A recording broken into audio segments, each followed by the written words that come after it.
Hi, I'm David Maiulo. I'm running for mayor of Sterling Heights. I'm a married father of two daughters. I've been married for 20 years. We've lived in the city of Sterling Heights for 19 years. I'm a businessman. I'm not a career politician, although I ran for mayor of Sterling Heights in 2009. My focus and passion really is about the city of Sterling Heights.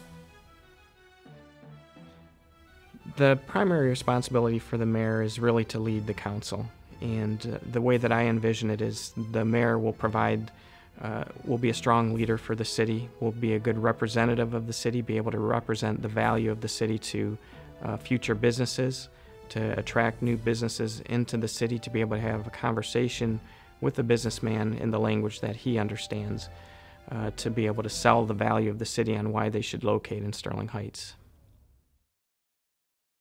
We have a financial problem in Sterling Heights. It's been ignored. This current mayor does not provide any oversight over the city administration. He's very honest about this, that he doesn't view it as his responsibility. And without him providing any of that oversight, then city administration is free to do with whatever they want with $140 million. My first concern, and actually the motivation behind why I originally got involved back in 2009, was to stop a proposed tax increase at the time. The current city administration and city council wanted to increase residents' property taxes 18%. Given the financial situation of the state of Michigan and in Sterling Heights in particular, it was concerning to me that the city was going to be raising people's taxes at a time when people were being laid off, people were losing their homes, they were losing their 401ks. So that was a serious concern for me. Having had a chance to review the budget and realizing that there were a number of areas that could be scaled back and that there was really no need for a tax increase, that got me motivated to get involved and to try and stop that tax increase from happening. The further that I got into the budget, it was pretty astounding to me to see some of the things that were going on.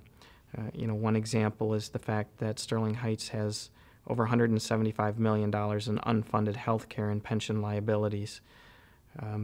Another area of concern is with some of the what I call excessive perks that city administration and the city council has signed into contract. The situation, the financial situation that Sterling Heights is in didn't just happen a couple of years ago. There were several early warning signs going back to 2002. So back in 2002, state revenue sharing started declining. In 2004, city administration started tapping into the city reserve funds, and then in 2007, we had the collapse of the property values. So there were a number of steps that occurred, or a number of what I call leading indicators that should have been observed and that they should have been reacted to. But in fact, this city council and this mayor signed contracts, 5-year contracts for city employees in 2008, after all of these warning signs already occurred, that have driven up our employment costs over 42%. These were 5-year contracts that contained 15% increases. And when many people were losing their jobs, our council was handing out these generous contracts. There were 5 items in the budget that could have easily been removed with very little impact to the city and to city employees. The 5 items include overtime for city management, overtime for general employees. It included longevity pay for employees. It included buying back sick days, and the last item is the DROP program, which allows police and firemen to collect a pension and a salary at the same time for up to 5 years. And at the end of that period, they receive a lump sum payment. All totaled of these 5, if we go back to the year of 2002 when revenue started declining, add up to $78 million. Over the last 2 years since the tax increase, that's taken in $17 million. So you can easily see that there was no need for a tax increase had they taken these 5 line items out of the budget. No, the job of the mayor is not just to cut ribbons.